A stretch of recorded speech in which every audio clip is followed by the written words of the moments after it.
Hello, everyone, and welcome to the XYZ live stream. I think it's live stream number 11. Obviously, if you're watching it now, we haven't got any viewers, so you'll be tuning in later if you are listening to me now. So good on you. It's going to be a really, really good show. We're going to be talking about lots of the current issues, a few funny ones, having some great banter as always. We're here with XYZ's resident tragic Melbourne supporter. How'd Melbourne go on the weekend again? I can't remember. I think you won actually this week.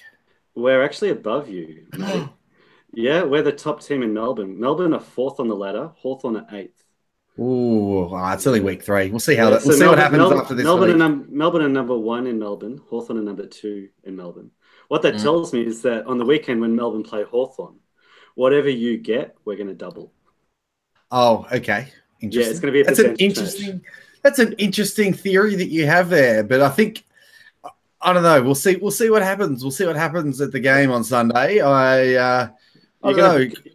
You're going to hear me calling it percentage, Melbourne. Percentage. You're going to hear me yelling at the umpires because the umpires have been horrible to the Hawks this year. They really haven't treated us very well. Yeah, well, you guys are used to being just chaired off the ground by the umpires, so you know. Well, that's the way it's supposed to be. We're supposed to be given special treatment by the umpires because we're Hawthorn. We're the greatest. Yeah. We are the greatest. All right, yeah, so I maintain to this day that if the umpires had been better in 1988, Melbourne would only have lost by about 48 points. Yeah, you keep maintaining that until the day you die. Yeah. As it was 96. I'll keep maintaining that Hawthorn have still won the most AFL premierships. Cut Hawks. Yeah, okay, I got nothing on that one. And I was only at one of them. I was at one of the losses. Watched them all live. Anyway, okay, so straight into it. What you wanted to talk about some people protesting. I mean, obviously we got a few things on for today. We're going to be talking about Malcolm Turnbull's news polls a little bit later on. I want to be discussing the Greens UBI. There's the very special story out of the Commonwealth Games, which we spoke about just before we went live, which is quite funny, which we can discuss. But you wanted to discuss. You wanted to talk about the protests, these Aboriginal activists that were protesting at the Commonwealth Games. Like you just wanted to briefly bring that up and say, just give people a rundown because I didn't actually know about it. Yeah, so sure. What happened? What were your thoughts? That kind of thing. Well, the reason I really like this story, I think it takes us back to our first live stream that we did with David Hilton, actually, on Australia Day a few months ago. Because as we all know, we've got the Commonwealth Games going on in Queensland, they're being held in Brisbane and on the Gold Coast. And so Aboriginal activists, they disrupted the baton getting to the opening ceremony. They disrupted the opening ceremony itself. Just this morning in the Gold Coast on sunrise, some Aboriginal activists got behind where the hosts were and they were waving their flags and they held banners and they were protesting about the fact that a discussion on adoption had been held and they didn't like what was said in the discussion. So they were hurling abuse at Samantha Armitage. And they even had a flag. You know that, have you seen that mascot, that koala mascot with the big head? It looks a bit postmodern. It looks like, have you seen the mascot? I actually haven't watched a single second of the Commonwealth Games. You haven't missed much. I don't give a crap about the Commonwealth Games. Yeah. I give zero Fs about the Commonwealth Games because it's yeah. Well, who cares? I mean, okay, we win 100 gold medals every time, and England should be beating us, but for some reason they don't in the Commonwealth Games.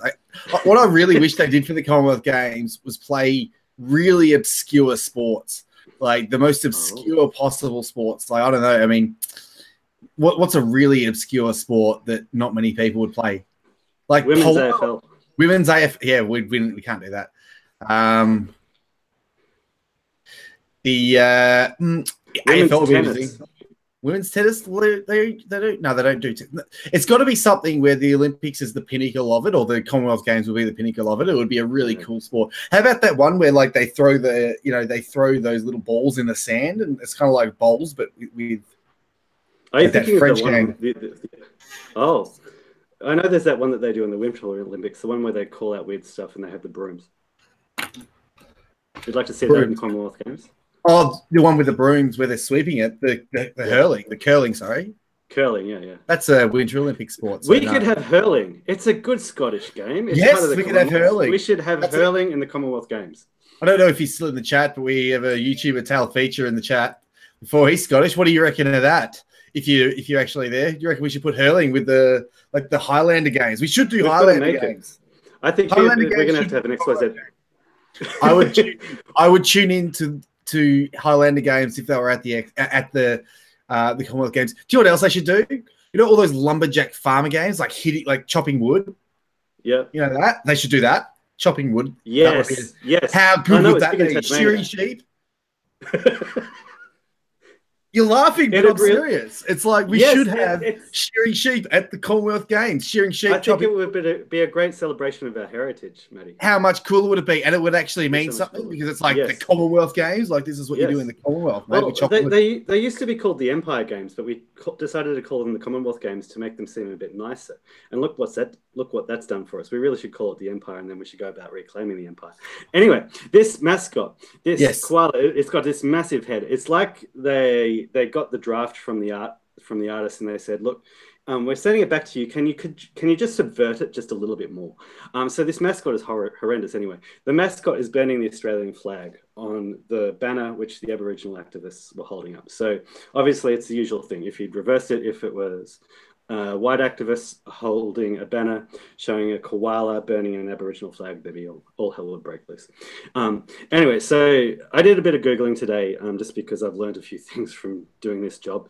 And sure enough, I found out that the people involved with this are connected to Socialist Alliance, Socialist Alternative. There was an article in The Guardian where they didn't mention any of this, but then they mentioned Ruby Wharton, and she talked about how she felt like she was carrying on her family legacy because her father was involved in protests against the 1982 games. But then I Googled Ruby Wharton Socialist Alliance, and sure enough, in Green Left Weekly, they were interviewing her, and she was just talking about her thing. I Googled Ruby Wharton Socialist Alternative, and they happily told me that she gained notoriety for burning the Australian flag outside the Australian Parliament in 2012. So and so she's heavily involved in the what do they call it? Camp Freedom. That's the Aboriginal camp, which is being held outside the games, and they're trying to disrupt things. And they're actually being funded by Anti-Fascist Sydney. They were actually spruiking for them today, saying, "Oh, they've burned through all the money. They need more money to power the generators and all this sort of stuff." So they're very good with other people's money. So there's a question I wanted to ask you because it's we've put this up, and it's doing the rounds on the XYZ. Here's a line from one of the activists. They said, "This game is held on stolen land and built on stolen wealth." Now, I'm not an economics expert here, Matty. You're the economics expert, but would you be able to tell me if there's anything wrong with that statement?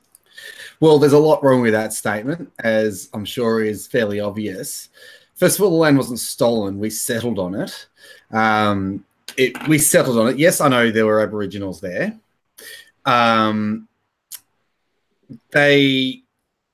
Here's the thing. Part of something being your property means a lot of the time you do have to actually be using that land. And yeah, look, they were hunting it a lot of the time. They were using where they just burn off a whole lot of the trees, and they get they'd hunt that way and all that kind of thing. But they weren't farming. They weren't mining. They had no settlements other than nomadic huts and all that kind of thing. So the idea that we somehow stole their wealth, I mean, this is just ridiculous. They hadn't mined any of it. They hadn't farmed any of the land. They hadn't developed any of the land. There was essentially no wealth here. We built the wealth. The wealth is if anything, we gave them shoes. We gave them shoes. We gave them shoes. We gave them the wheel. We gave them electricity. Ultimately, we gave them civilization. We doubled their life expectancy. We made their lives a lot better. Apart from that, what have we done for them? Oh, yeah, exactly. Apart from running water, electricity, doubling their life expectancy, giving them world-class modern healthcare, giving them shoes, giving them the wheel, giving them cars, bringing them into civilization, making their living standards through the roof. So their living standards, how much of their living standards gone up in 200 years? How long did it take us to get to that same level from the start of agriculture took us 10,000 years. They got there in 200 after agriculture came here. But apart from that, what have we actually done for them? Yeah, what have we done? I mean, you can say, look, we settled the land. I mean, so they were here on the land beforehand and we settled it. And all right, look, let's say in that regards, they were here first. But once again, they weren't utilizing the land as we were. And sins of the past notwithstanding, like the fact that there were bad things that actually happened, ultimately, in the long run, we've made this continent a lot better than it otherwise was. So for them to turn around and say, "Oh, you stole everything, you stole this," well, if we stole everything, then you can hand back that native title stuff, because native title is based on the premise that we colonized the land, therefore you still have title to certain parts of it. I think it's certain parts of it that they still have actual title to. So if we stole the land, if we conquered the land, then I guess that native title becomes void. So it's just absolute nonsense. It's all it is just divisive communist crap. It's racist ultimately. It's saying white man are somehow evil because we're just evil.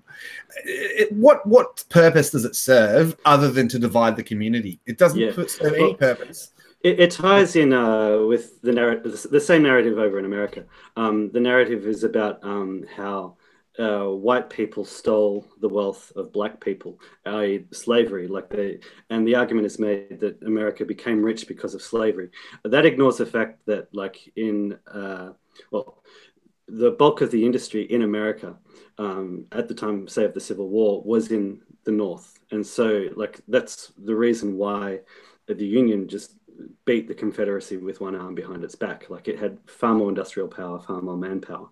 And what it also ignores is the fact that the Union armies smashed their way through the South. They leveled Confederate cities. There's a reason why people in the South are so bitter about the Civil War, and it's not so much to do with slavery. It's to do with the fact that they were impoverished for decades afterwards, and pretty much since then as well.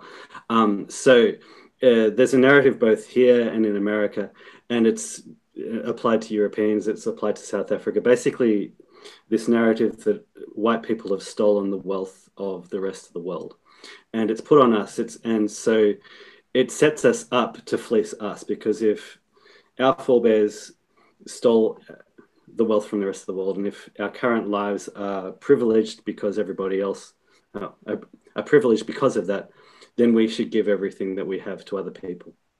Yeah, that's exactly right. And that's why they do it. They say, well, they stole the wealth.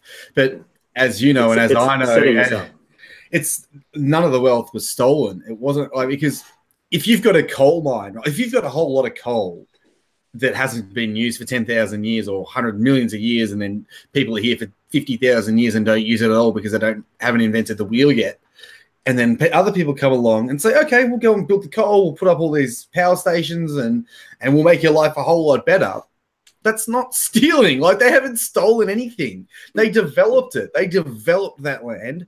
They made the land more valuable than it otherwise would have been if that coal wasn't being utilized. It's like, Word of Rob, who's another YouTuber, he's done only a few videos. They're actually quite good, Rob. So you should keep doing them. I don't know why you've only made 3 videos. You should do more.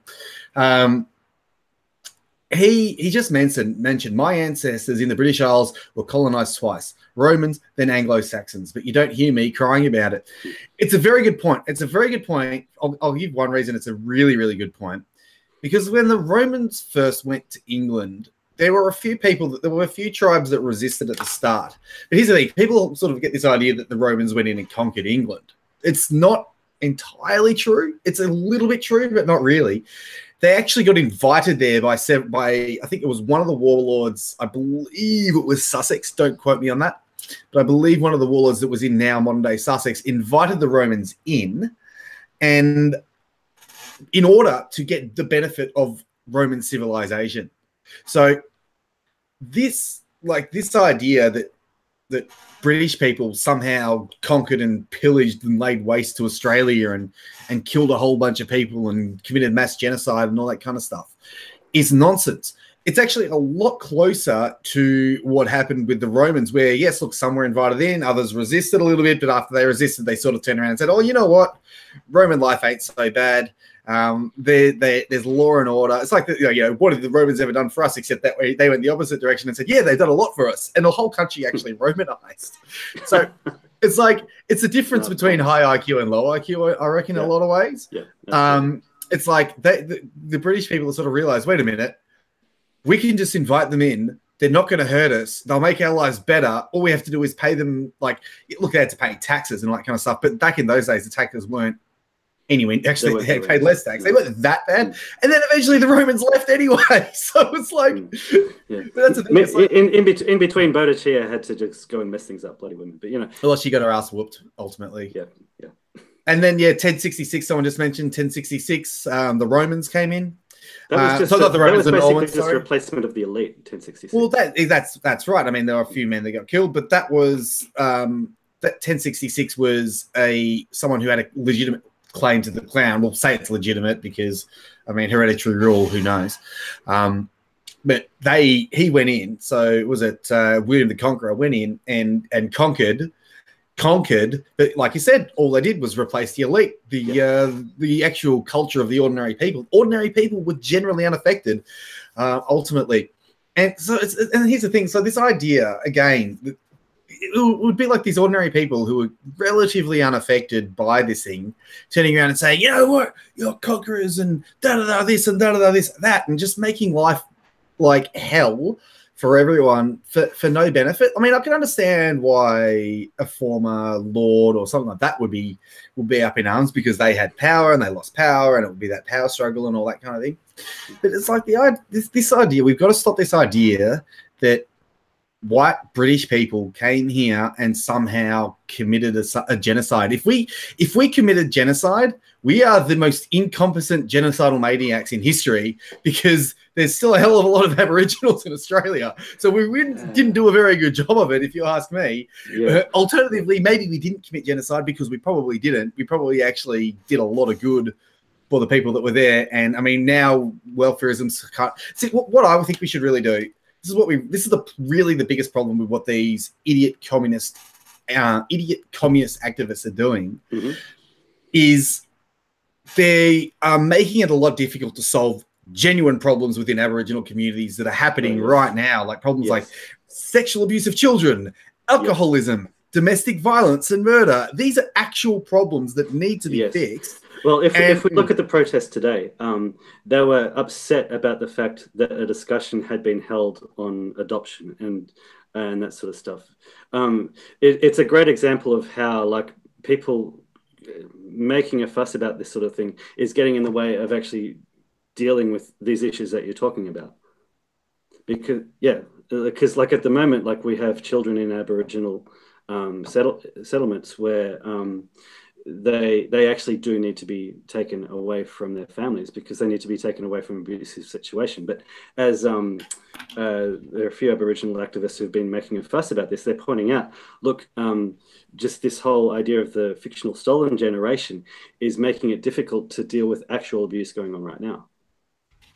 Yeah, that's right. And it's that stolen generation myth that's really keeping these kids, it's making it a lot harder for the authorities to go in and take genuinely abused children out of that because they're afraid of committing another stolen generation, which there is absolutely no evidence of.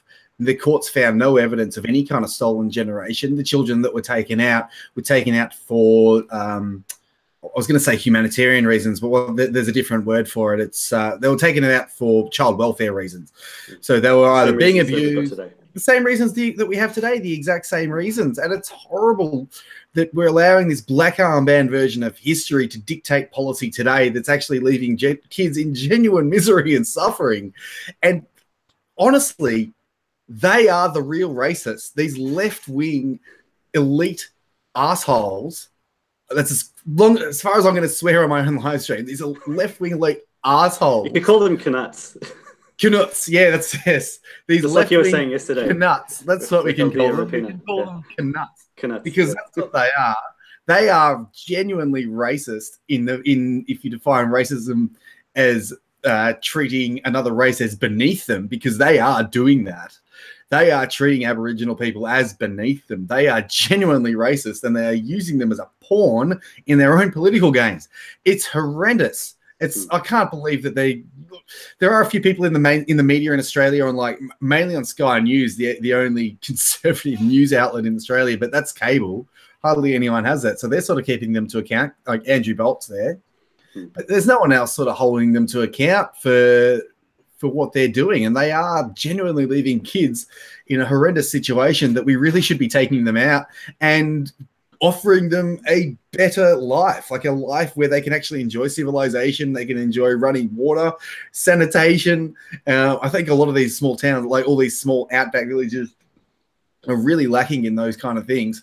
Well, some of them anyway, these outback communities. And it's like, why would you leave children in this situation? Why would you do that? What kind of heartless monster would think that they're not only think that that's a good idea? Not only is that a good idea, but they are a good person for leaving those children to be abused in such a way, and somehow that they're a good person for not taking them out. It's the same thing as the Telford rape gangs, where it's like, oh, we don't want to talk, we don't want to take it out, we don't want to say anything because people might call us mean names. You know how horrendous you are if that's your attitude? Like that, how bad of a person you must be. Anyway, I better stop. I'm getting really angry. It's like, it angers me so much when I talk about it, because it's like, imagine it ties in with so much. Sorry? It ties in with so much. It ties in with the narrative that is basically setting up white and wealthy people to be fleeced. And it's tying in with that, with what's going on over in England, and the whole of Europe, really, where you've basically just got these rape gangs being imported, and nobody's allowed to say anything about it because of political correctness. And there's a lot more. Well, yeah, you could talk about the failure of liberalism, but I'll get into that. The failure of it's like the failure of liberalism. If you, it depends on how you define liberalism. You want to talk about that? Someone just mentioned, it's unknown individual just mentioned in the chat that the dole is what's hurting a lot of Aboriginal communities. 100% agree. They not only get the dole, but they get an additional allowance on top of that, and it's like all welfare. When the people who genuinely need help are hurt by welfare. Like, welfare leaves them in a worse situation. Welfare only helps people who are already capable of helping themselves anyway. So welfare helps people who don't need it. Welfare hurts people who do need charity and do need help, and this is the insidious thing. So we're essentially using taxpayer money to entrench intergenerational poverty, and we're throwing so much money out. Like, the fact that we're taking so much taxpayer money is a crime in and of itself, but the results and the fact that it's hurting these kids and hurting these communities so badly, like, this is what really riles me up, because not only are they stealing, but they're destroying these like innocent Aboriginal children's lives. Well, and we've got to give the left credit. It might tie into the next topic, actually. At least the Greens are wanting to spread this engine of intergenerational poverty to the rest of us with the UBI. Yeah. Well, that's right. That is the second topic. I've done a video on the universal basic income. So for anyone who isn't up to speed, because we got a few people, a few people from overseas sort of listening in. Yeah. Well, I know. Let's see. One of them. Someone just asked how you'd apply for asylum in Australia, getting out of South Africa, and I just said turn up by boat, being a little bit facetious. destroy any evidence. Destroy all your documents, identity documents. Identify as somebody who's black, and turn up by boat. Yeah. Where? Oh, no, you should just apply by airplane. That's the thing. I heard. We'll get to the UBI in a second. I don't know how in depth we can go into that, other than say that the Greens are stupid. But I think didn't Malcolm Turnbull ultimately reject the South African visa proposal?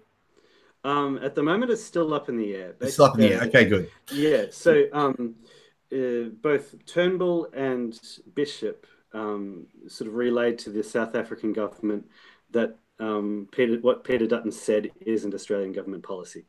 But the impression I get is that there's still a debate going on in the Liberal Party over it, and there's still a lot of pressure on the subject, which is why there was a protest in Perth on the weekend, which I plan to do an article on. It's basically just about keeping the issue in the public eye. I don't know, maybe we should hold some banners and go up to Sunrise and, hold some banners about the South African refugees or something like that. Okay, so, yeah, so, I mean, it's important that we keep it open. Yeah. Got Tail Feature wants to come and join us in the live stream. I did invite him on. Oh, beautiful. Yeah, so I'm going to send him the link to that. So he said he might come on in 15 minutes. Where is he? Sorry, guys. But anyway, keep talking about the protest. So keep giving us an update on where it's actually at, and what do you think is going to happen from here? Oh, gee. Well, it depends. Like, it can tie in a little bit with what we want to talk about Malcolm Turnbull as well, because like there are also rumblings going on, like in terms of Malcolm Turnbull's leadership. I think as long as Malcolm Turnbull stays in power, it's going to be difficult to make headway on it unless, it's made clear, Malcolm Turnbull, you do something about the white South African refugees, or you're going to go. I think if Tony Abbott was to take over, then I think all bets are off, or Peter Dutton. Basically, if there was a leadership challenge, I think you would see a bit of policy change, and I think you would see a much more conservative Liberal Party, which, in general, which will just appeal more to the conservative base. So we can get on to the news poll thing. So for anyone who's international, our Prime Minister, he knifed the previous Prime Minister, Tony Abbott, and his reason for knifing the previous Prime Minister was that he failed 30 news polls. So news poll is the polling system by News Corp, which is owned by Rupert Murdoch. And Tony Abbott lost 30 of those in a row. So Turnbull's come around and said, well, clearly people have stopped listening. He's lost 30 in a row. And then he used that as justification. I can give you the actual quote if you like, Matty. Yes. Because this is what Turnbull said. The one thing that is clear about our current situation is the trajectory. So he was basically arguing, look, we're going downhill and we're going to lose. Then he said, we've lost 30 news polls in a row. So that's the 30 news polls in a row. Then he said, it is clear that the people have made up their mind about Abbott's leadership. Yes. Yeah. Yes. Since then, he's been trying to say, everyone complains about, everybody complains that politicians are focused on polls. I think the media focuses on polls. Christopher Pine has said, it's just an irrelevance. Sure, there might be a bad news poll on Monday, but nobody cares. The whole point is that it was the central argument of Malcolm Turnbull's reason for overturning Tony Abbott.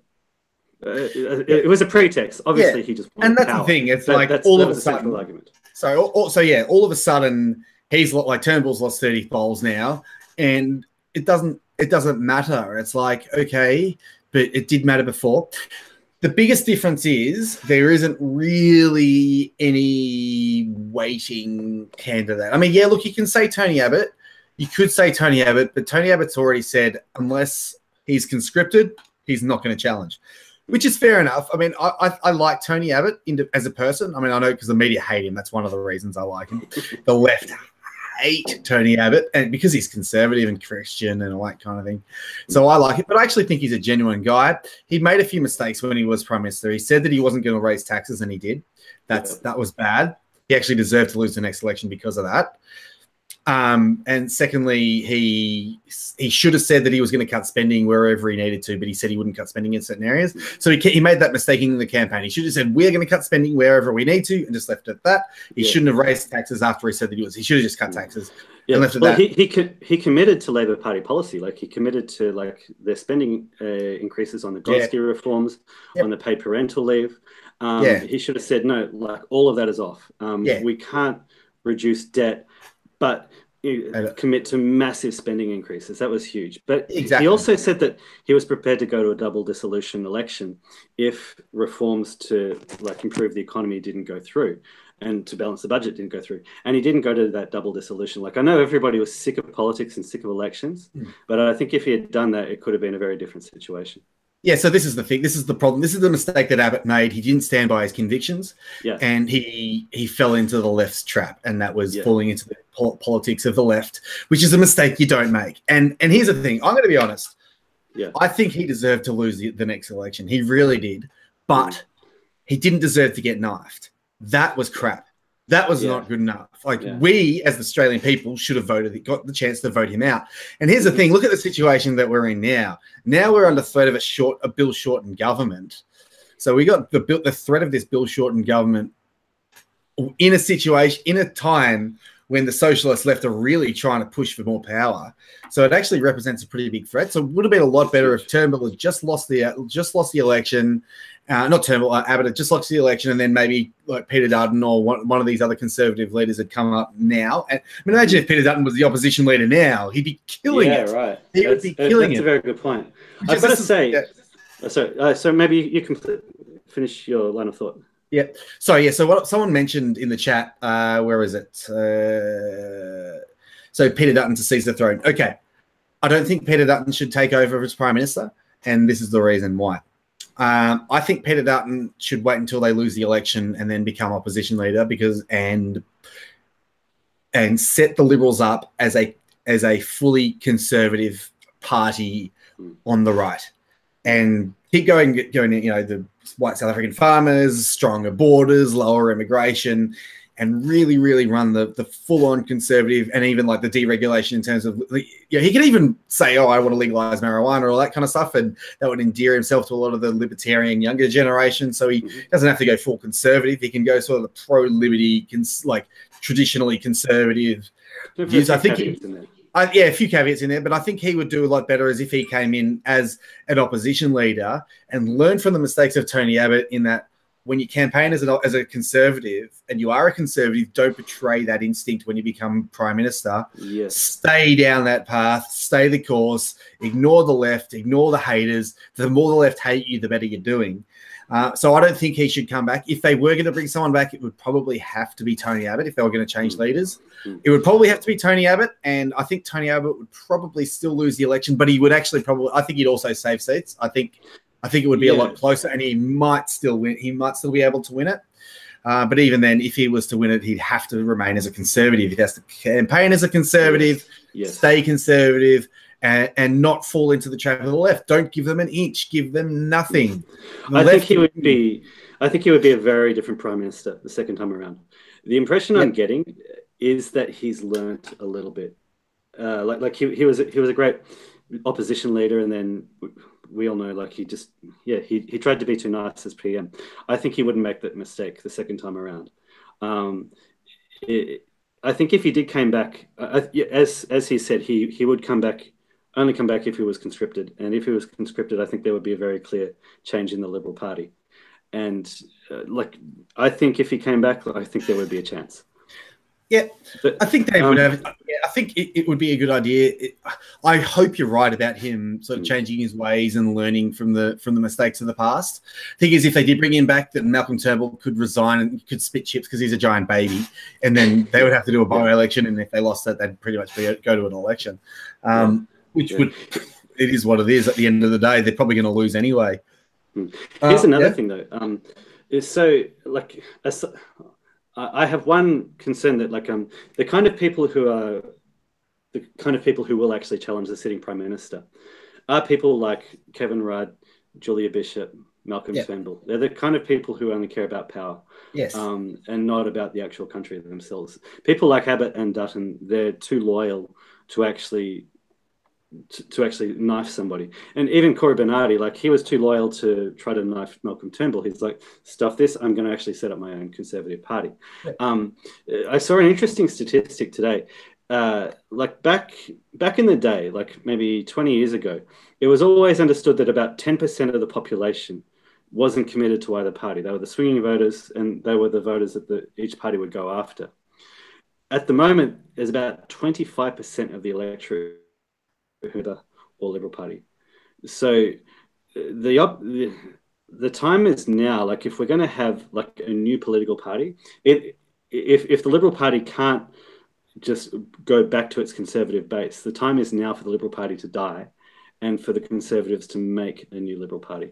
I think, and do you know what an interesting thing about that stat is? The last time that happened, one of the establishment parties actually split, and I believe the Liberal Party formed. So yeah, right. Yeah, there is historical precedent for when so many people are split that a new party forms. And you're right. I think this is a big opportunity for the Conservatives to come in, and this is why I think parties like One Nation are going to do pretty well at the next election, and the Conservatives. And so one of the parties that someone mentioned in the chat, so unknown individual, just asked about a Lionhelm government. Mate, I'm right on board with you right there. I would love David Lionhelm LDP government. I'm right on board with you. I love David Lionhelm. They've got an excellent border policy. They actually want to close the border, do they? I haven't actually checked for a while. They have an excellent border policy, and in terms of immigration, they actually have a very strict immigration policy. I think that'd be fantastic. Well, they've probably learned. I think I really like Dave Lionhelm. He's not super charismatic, but he's really cool. He's like a really cool, laid back, dry uncle. You know, he's just like so he's like that. Like he's a good guy. I really do like old Lion. I made a video about him once on my channel, David Lionhelm, Thug Life. So it's like 800 views or 900 views, I think. That's from ages ago. Just his name, it sounds like something out of the Lord of the Rings. Lionhelm. Lionhelm. He does, exactly. He sounds like a conquering hero. Yeah. So I'm right. God Emperor imagery. God Emperor Lionhelm. Yeah. I like that. The problem with that idea is, unfortunately, the Liberal Democratic Party barely poll 2% of the population, which is probably the amount of genuine libertarians that there are in the population, which reflects the number of people who have IQs above 130 as well. Just throwing something. Here's an idea. Just mentioning something there. Here's an idea if we're all so smart. Let's join the ALA, One Nation, the Australian Conservatives Party, and the Liberal Democrats. Let's all join up. All join up together. Make a block. Make a block the equivalent of the Greens, and they can drag the Liberal Party to the right. There's another option. Yeah. I think that's just going to happen naturally anyway, because for now, for the time being, because I don't see the Liberal Party dying just yet. Yeah.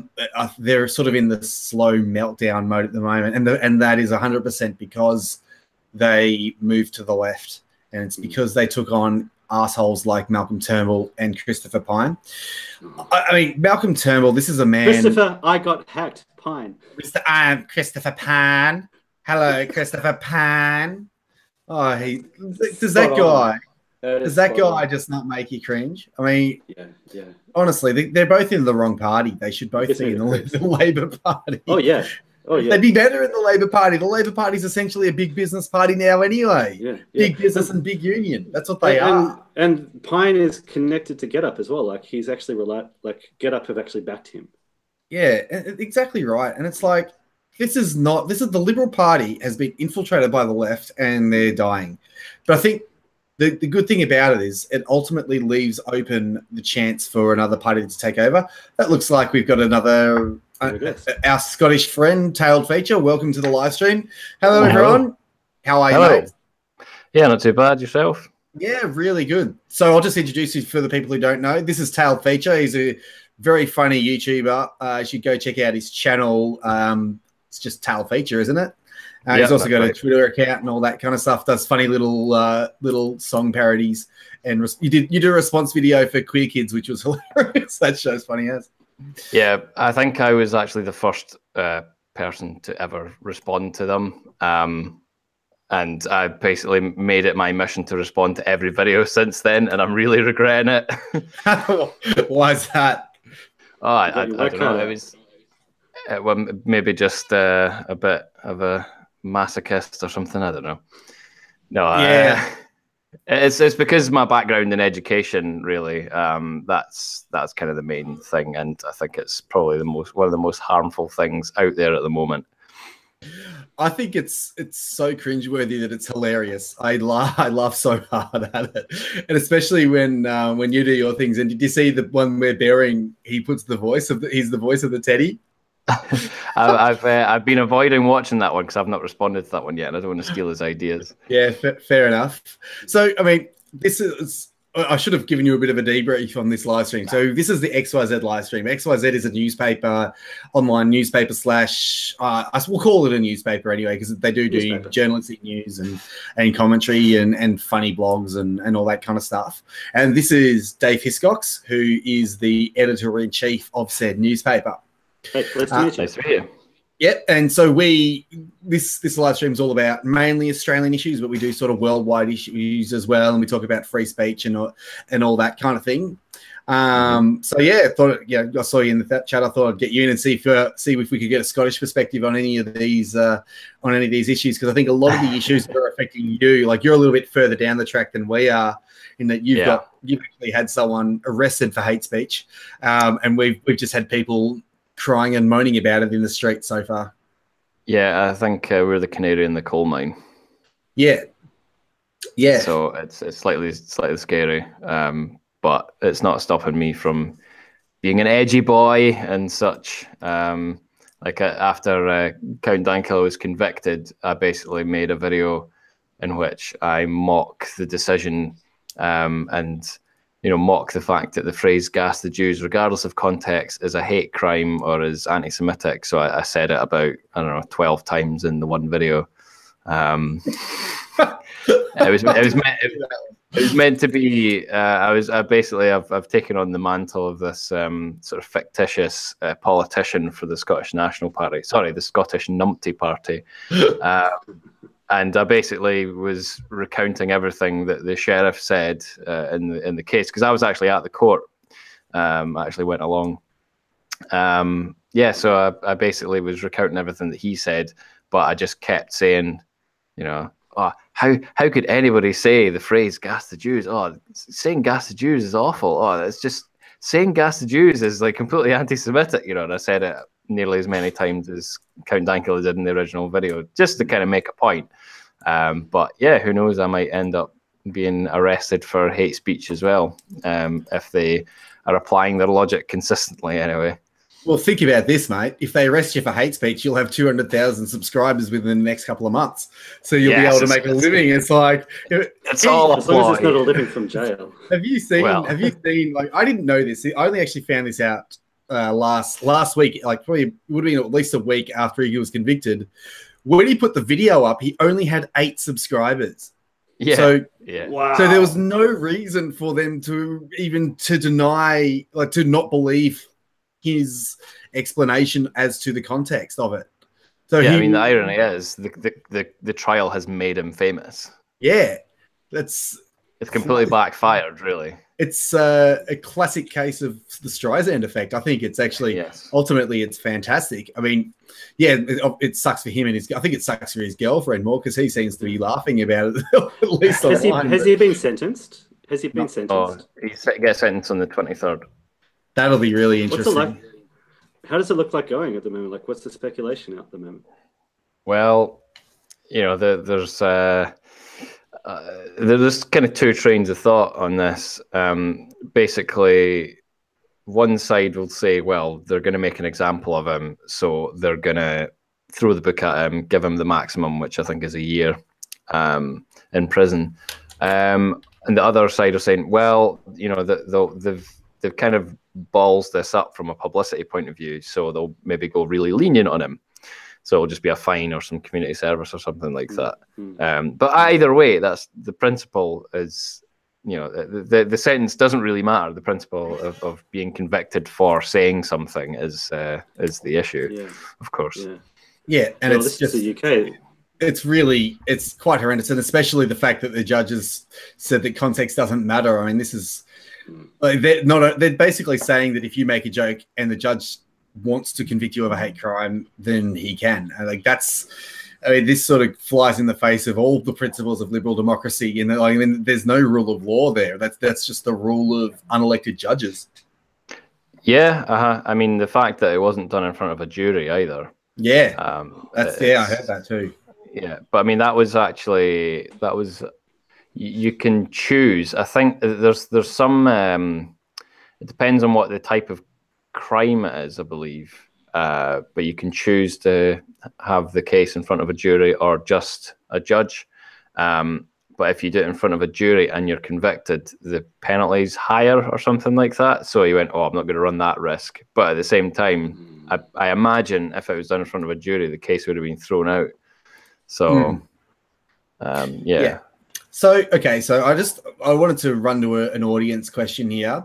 So Venom Eagles just sort of said that any government in Australia, this is sort of right up your alley, David, I should mention. Any government in Australia that is concerned with economic policy over social policy is not in the interests of young Australian nationals like myself. So how did you want to, I'd have my response to that. How do you want to respond to that? I would say yes and no. I used to be like all economics, but at the moment I can understand where it's coming from. Like at the moment, the way that the immigration program is, whether it's 200,000 people a year, 300,000, I think it was just recently announced that it was 400,000 people came here in the last year. It looks like we're being replaced. It's why Tony Robinson wasn't allowed to. No, sorry. It's why that guy wasn't allowed into the country. The speech he was going to give, and which Tommy Robinson gave, the key point of that is that we're being replaced. And so, yeah, it's for me, it's the number one issue that the government has to look at. It's just stopping immigration. From an economic point of view, though, the government can do a lot of things which will relieve the kind of social pressures that this questioner is concerned about, because at the moment the level of taxation, the level of regulation is meaning that Australians, that like Aussies who live here, can't have enough children to actually at replacement level. So like if the government was to free up the economy and to cut immigration, we would be able to, there would be less pressure on these population pressures. Less pressure on these population pressures. You know what I mean? Yeah, so I'll actually, Tail, do you want to, like, because you're sort of having the same issues in the UK where you've got quite a bit of mass immigration, or quite a lot of immigration. I don't know, it doesn't seem to be so much in Scotland as far as I can see. You might obviously... Is it too cold for the Muslims over there? Yeah, that's it. A lot of the Middle Eastern migrants tend to be going, it seems, to London and maybe a bit of North England, like London and North England, but they don't tend to go up into Scotland. But I'm sure you'd be seeing, I mean, you're a lot closer to it, even if it's just in England. So how would you sort of respond to that? I don't know how much you know about economics, but I know I'm sure you've sort of discussed the immigration issue plenty. Yeah. So yeah, you're right. There's not quite so much mass immigration in the UK in general as compared to like the rest of the EU, for example. And Scotland even less so. And I think part of it is because of the weather and stuff, but and also just being that much further away from London, obviously everybody just gravitates to the big cities. We've really only got two kind of big cities, Glasgow and Edinburgh. And, Glasgow does have quite a big immigrant population, but I don't think it's quite at the stage of, say, London or Manchester in the northwest of England. However, Scotland, because the UK is a slightly sort of weird setup in that we're a nation of nations, and obviously a few years ago Scotland had a vote whether or not to leave the UK. We voted to stay. However, the current government, they want to control. They want devolved power so they could control immigration, which doesn't really make sense because we don't have a hard border with England. So, there was nothing to stop them coming here anyway. Isn't there a wall? There was, and I'm really, really tempted to, start a movement to rebuild that one. But I don't know who would we be keeping out or who would be keeping in. That's just ask the Romans. Yeah. No, they tried twice. There's two different walls. But yeah, but what the Scottish government want to do, as I say, they want to devolve immigration powers to the Scottish government, because they are definitely in favour of mass immigration, and they even have sort of an initiative, and it's called New Scots. So we were sort of joking about this, saying it sounds like they've almost made it to confirm what, you know, the likes of the alt-right say. You know, they're quite extreme with their, oh, we're being replaced, sort of as you were mentioning there. But it's almost like they're like, yes, we are. You know, it's yeah, and there's nothing in place. I mean, I'm all for sort of migration. You know, people who genuinely need asylum, people who have skills that we're lacking in this country. Obviously, it'd be better if we could train our own people. It's all sorts of factors at play. But even if they said, you know, we want however many 100,000 people coming here, if they had some initiative in place, you know, to sort of to at least attempt to integrate them, you know, mandatory lessons on English and basic skills like that, it would seem less like just a crazed attempt just to bring people in, just so that there's, I don't know, I don't really know why, and I don't really want to go into sort of conspiracy theories and stuff like that. But yeah, I think the UK getting out of the EU has probably helped with this, hopefully. And I think we just need to toughen up on it, really. Yeah. Hashtag New Scots. Hashtag New Scots. I think it's interesting because, I mean, like, Europe's a different situation to Australia. So, I mean, England's a little bit similar in that you're an island, but because Australia is a lot further away, we are able to control our borders a little bit more effectively. But the thing is with Australia is we just let hundreds of thousands of people in anyway. So it's like, oh, well, and then don't take South Africans who are generally in danger. Yeah. For some reason, they're debating about it, because a few people have got really, really upset about the idea that we might help people that happen to be white, who are being persecuted for being white. Like, this is the reason that and this really doesn't make sense as well, because you've got the same people who are saying, oh, you know, all white people are oppressors and stuff like that. There are genuinely people being oppressed, and then we're like, well, we should go and maybe we do something about this. No, just let them die. Well, isn't that being oppressed? Are they well, it's fearing for their lives? This is what I always talk about on my live streams. When you look at it on surface logic, it makes no sense. Like, that makes no sense. It's pure hypocrisy, isn't it? But when you look at it from the point of view of a left-wing Marxist who wants to destroy Western capitalism, it makes perfect sense, because they see white people as the bringers of Western freedom and Western capitalism, and this is what they hate the most. So when they see white South African farmers being oppressed, they think that's great because they're getting oppressed by communists, and they want communism to... They really, really want communism to spread around the world, and they don't want white people to. They don't want white South Africans to come to Australia, because they might actually ultimately vote for the Conservative Party, which is not in the plan. The idea is to bring refugees in and people in who will vote for the left-wing parties, which is sort of what happens in America as well. Yeah, it's such a naive policy as well. Oh yeah, it's very, very short-sighted. It's extremely short-sighted. It's like you're basically importing. You're a sheep importing wolves, and you might have a big flock, but eventually the wolves are just going to be like, you know what? There's enough of us. Let's just eat the sheep. So it's interesting that how much of the West is actually having very, very similar issues with the left and with these left-wing policies and these left-wing ideologues pushing the mass immigration from the third world and this globalism as well. It's like, I don't know, it seems coordinated, but I don't think it's fully coordinated. I think it's just an ideology, like, because they're in the ideological left-wing groupthink, but because of that, it seems like it's coordinated. But it's interesting because it also means that we get a lot of chance to talk about it from the other side of the world and get different perspectives. Let's have a look. So you might be able to answer this question, Tailed.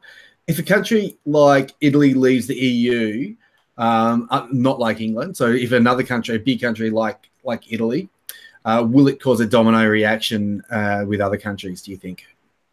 Well, that's what they said about the UK, and that didn't really happen. I know there was a bit of a shift, kind of, to away from kind of the left a little bit in France and such. But obviously, Angela Merkel got voted back in. It's hard to say, really, but I think Italy, they are probably more of a burden on the EU financially, economically. So I think, did they not have to default? I think they're in a lot of debt. So yeah, they're in a heap of debt, and they haven't quite defaulted yet. But I think that's the thing.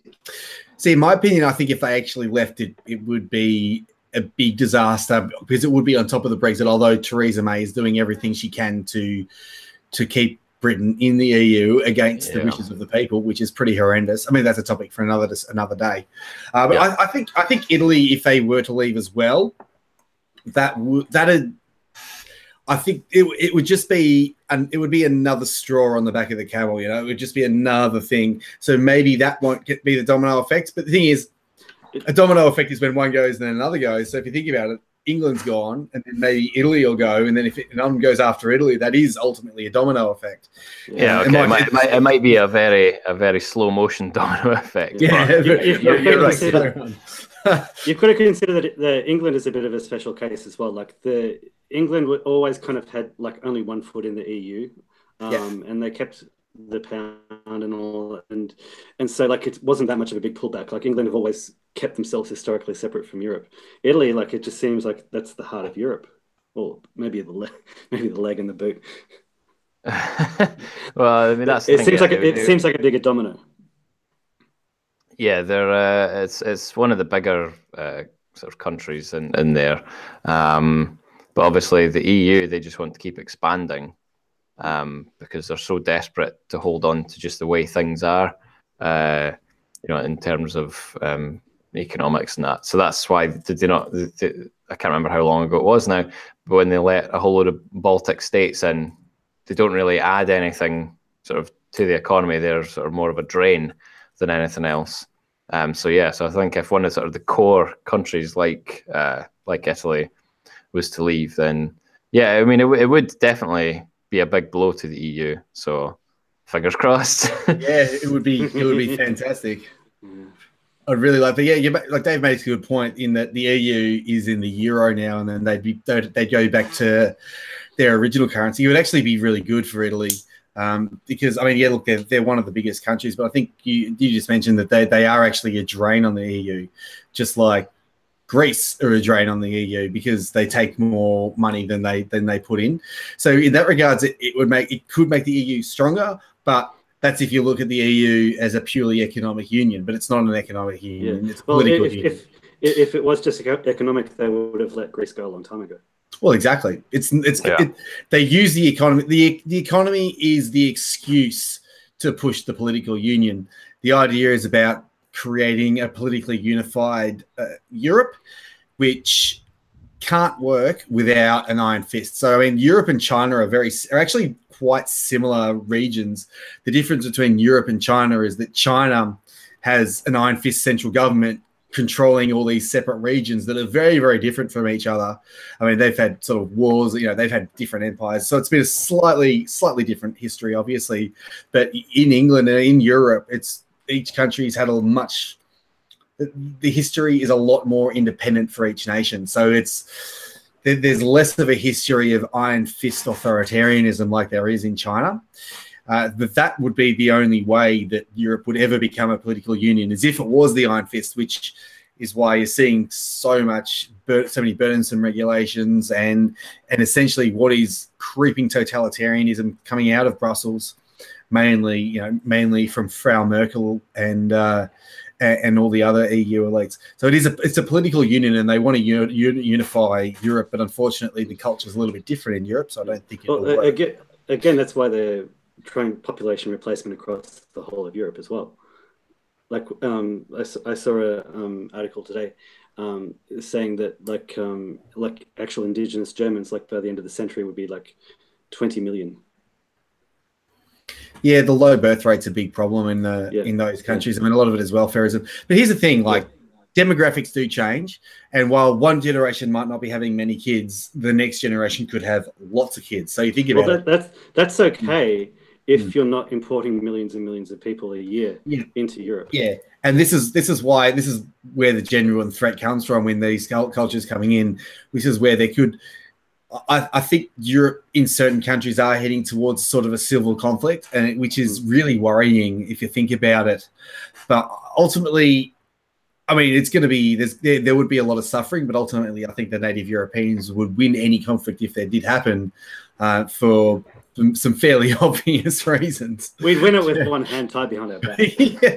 All they have to do, the reason it's getting so bad is because they're not standing up and fighting for their homeland. But I think that's actually starting to happen in Germany. It's definitely happening in places like the Netherlands. Poland aren't even letting immigrants in. You've got all these Eastern European countries that have just said, no way, you're not coming in, not a problem. You got England's got Brexit, and then you got guys like Tommy Robinson coming out and saying, you know what, this isn't good enough. And people are sort of rallying behind him. I think he's supposed to be doing a big march from Speaker's Corners to Twitter's headquarters. I think it's actually coming up in the next week or so. Did you know about that one, Tailed? I did hear about it, yeah.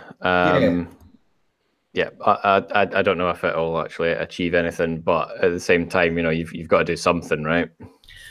That's right. I mean, boots on the ground and people on the street.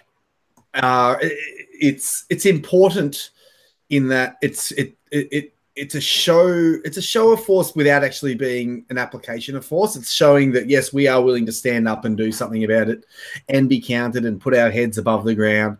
But I think a lot of what needs to happen is people like Theresa May and all MPs need to be put under pressure, and UKIP actually needs to come out, or another party needs to come out and really start standing up for immigration and saying, no, we don't want immigration. We want a hard Brexit continued, and we don't want immigration out. Like, we want immigration to be cut right down. Yeah, I mean, the problem we have just now, I think, is that all the parties are more or less the same, especially when it comes to economic policies and immigration policies. They're all like, well, they're either, we're just going to open the borders, open the gates, let everybody in, or they're like, well, we're going to aim to reduce it, but not really. Yeah, it's similar to Australia, actually. I mean, you've got the Lib Lab Con. I think, Lib Lab Con is what they call it over there. We've got, we've got Lib Lab Greens, the ALP Greens and the Liberal Party. So it's a similar issue in both nations. Am I right in thinking that the Labour Party in Australia is more centre-right? Is that... Am I right with that? They used to be in the 80s. Right. See, in the 80s, the 1980s Labour, well, traditionally they're a left-wing union party for workers. But in the 1980s, they sort of realised that, small government, low taxes is better for workers. And the Labour Party now would be further to the right than the Liberal Party today, which is a bit of an issue. I think you guys would have a similar issue with. Actually, I don't know. I think the Labour Party in Britain has always been fairly well left. They were more socialist. I mean, they're just kind of just a, down the middle. Well, since Jeremy Corbyn came along, they've got more people who are further left, but generally speaking, they've been kind of centrists since Blair, really. They were very in favour of capitalism and everything. So, but yeah, we've kind of got the same thing in Scotland. We've got Lib Lab Green as well, but our Labour is further left, I think. But yeah, the Conservatives have started to get a little bit of a hold in Scotland, which is completely unheard of for at least the last 50, 60, 70 years or something. So it's interesting, but they're all the same, especially when it comes to the likes of identity politics. They are all the same, including the Conservatives. They're not conservative at all. Yeah, so we've the same sort of situation. I think in Australia, our Liberal Party are our Conservative Party. We actually have a Conservative minor party. They've got, I think, 1 or 2 members in the Senate, in the upper house. They have a former Family First senator, don't they, David? Yeah, I think they've got 2. Yeah, they got 2. So we got the Conservative Party, who are actually conservative, and we got so we got a few minor parties. The way system works in Australia is we got the lower house, which is preferential voting, which is, representative democracy, and then the upper, like representative, where you vote for your local MP, and then the upper house, which is done on the states, so done proportional, so number of people who vote, the percentage of people who vote represents a certain number of seats. So the upper house sort of acts as a pretty good little check and balance to the lower house. So, which is actually ultimately, it's actually been pretty good for us, and it's allowed for a lot of these minor parties to at least be heard. So I think from what I can tell from British politics is it's a lot harder for you to have a new party come in. It's a lot more work. It's a lot harder for them to get established. Whereas in Australia, we've got parties that get 2% of the vote, get a seat in the parliament. Like they get a seat, they get a seat at the table, and they can make a case, which makes it a little bit more positive. But we still have that same issue where we have the left-wing party, the far left-wing party, and the extremely ridiculously moonbat left-wing party. And then, but there's, like we were talking about it before you came on, where there's now 25% of the voters are undecided, which is meaning there's a big market for a centre-right/right-wing party to come and take over that sort of market in that area, which is the way, which is what you would expect when the major parties all move to the left as they have. Yeah, there's real room for like a true populist party. Yeah, we have room for a Donald Trump in Australia. I wonder what a Donald Trump in Australia would look like. We haven't found out yet. No, we don't have anyone rich enough. Yeah, I can't afford a toupee. Someone in chat, Venom Eagle again, has said, on a side note, Faith Goldie is hotter than Lauren Southern or Brittany Pettibone. I disagree. Brittany Pettibone is the hottest of those three. She is the hottest, in my humble opinion. My heart is still with Taylor Swift. I'd love to go Wheatfields with her. Taylor Swift. Oh, how did Taylor Swift? You are a horrible Melbourne supporter. What is it with Melbourne supporter and liking Taylor Swift? It's just she makes okay music. Right? Fair enough. Lauren Southern's sister's hotter. I haven't seen Lauren Southern's sister. Oh. There's this great photo of Lauren Southern, just in these little shorts, and Lauren Southern, she's got the gap. Nice. Yeah. Did you? I met Lauren. You met her, did you? Yeah, she was at the court before she got banned from the UK. Oh, cool. She's seen your face. One of the only people. Well, yeah. And then last time I met Tommy Robinson at the court. It was quite weird actually, because it was obviously Count Dankula was there obviously, and yeah, just all these kind of big YouTubers that I've followed for a couple of years, and while I don't agree with everything that they say, they're obviously fighting the same kind of battles. So it was a weird experience to be surrounded by them. Yeah, it would be. It's that feeling of like when you've only seen someone on a screen and heard them through speakers, to see them in real life as well. It's like it's almost surreal. It's like when I went to see Milo, when Milo came down and did the talks here, it was a different experience when he was on stage and listening to him there than when he was actually, like, when you see him on the screen. That being said, it was still very, very similar to the stuff that he'd already produced. But yeah, it would have been surreal for you, especially because it would have been a little bit less formal as well. Yeah, I was kind of sitting there in the court, and Tommy Robinson sits next to me, and I'm just like, this is weird. But then you sort of think, well, actually, no, this is fucking serious, though, isn't it? Did you get a bit fanboy? Any fanboy or no fanboy? No, not fanboy really. Not really, because over the years I've met quite a lot of my heroes and stuff. I'm saying not that Tommy Robinson or Lauren Southern are heroes particularly, but you kind of put them on a bit of a pedestal, partly to do with their popularity and stuff. But no, I'd met sort of my biggest musical heroes and stuff like that before, so I'm kind of used to it. It's still a bit weird sort of going up to them and go, "Hi, I watch you on YouTube." They're like, oh, okay, thanks. What do you actually say to somebody like that? it's weird because it's a new kind of fame as well. Like, it's like imagine someone back in the day going, "I see you on the TV," and they're like, "Oh, cool, that's great." It's like, but YouTube, it's a little bit because YouTube's so independent. It would almost be a little bit. It's like a little bit strange. Actually, it's funny. It's funny you mentioned that. Like, I went to remember that free speech rally I told you about this, Dave. I actually said on the live stream where.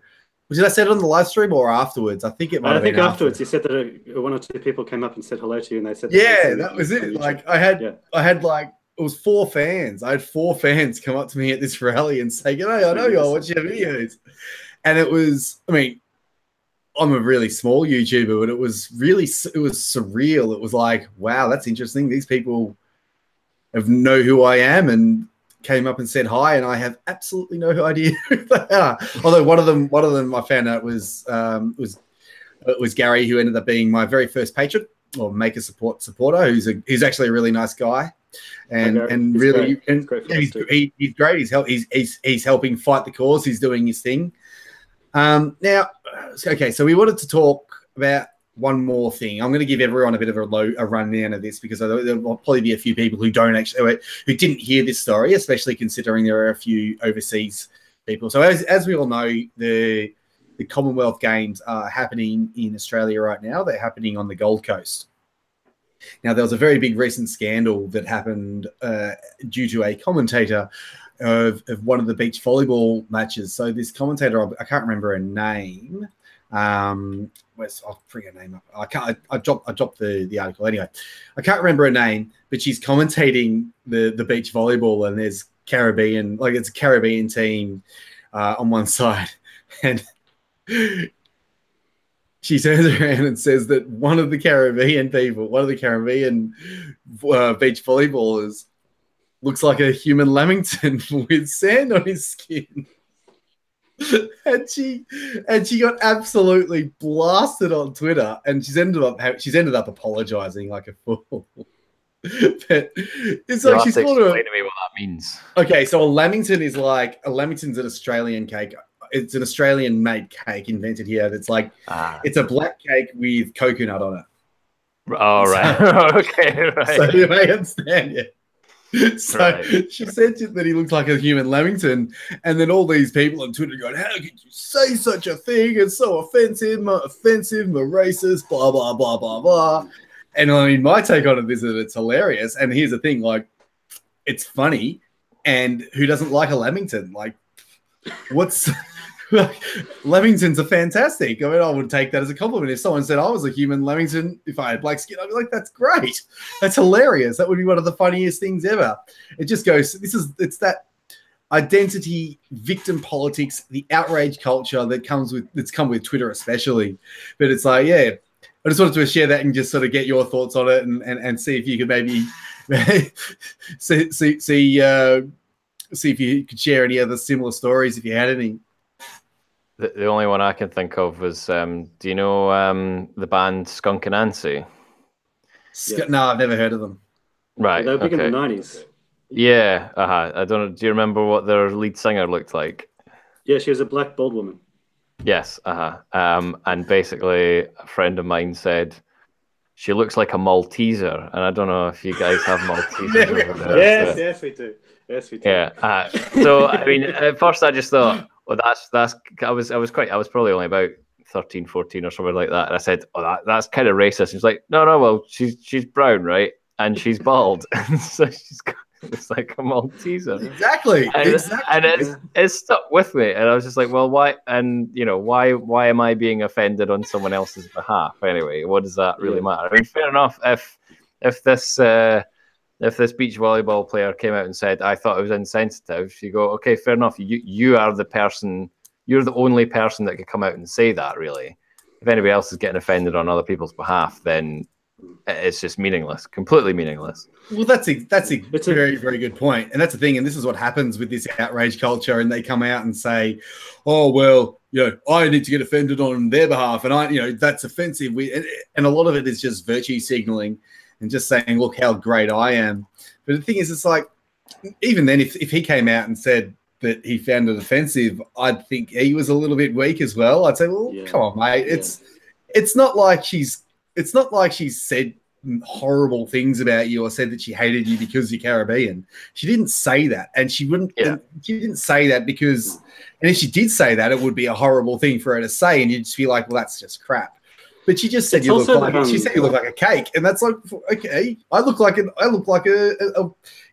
white cake with chocolate icing on my head. Like, who gives a crap? I look like the sun. You look like the sun. Oh, come on, mate. That's I've got this lamp coming on, like shining off my bald head. So you got a little bit of a big head there as well. You think you're the sun. The thing is, like, a lot of this stuff, like, we all think it anyway. I was listening to the radio last night, and the DJ was talking about how he was listening to something on, like, one of those dating shows on telly, and a male contestant was referring to a female contestant, and he was saying, "Oh yeah, she's we flirt a little. She's kind of bubbly." And so then the DJ was picking this apart, and he's saying, "Hang on. I thought if somebody said that, like, a woman is bubbly, it kind of means that she's got a great personality, but she's a little chubby." And so I lost it. I thought it was hilarious. And the taxi driver I was talking to, like, thought it was hilarious too. I had to explain it to him, but he got it. And yeah, it was hilarious. So the whole point of this is, like, if you can't say it directly, then we're going to find indirect ways of saying it. And then people are going to get really upset about that. Because, like, it's not like she called this guy a nigger. Like, she said, "You look like a Lamington." And so now, like, you can't even say, like, an indirect thing. Like, you can't make any kind of reference to a person's race. And like, it's just going to get finer and finer and finer. Well, People, and we're going to find like more and more, like, euphemisms, but more and more of them are just going to get cut out. Yeah. We can't say black people anymore. We have to say people of color. Yeah. We can't say and we can't say colored people. We can't say colored people. It's people of color.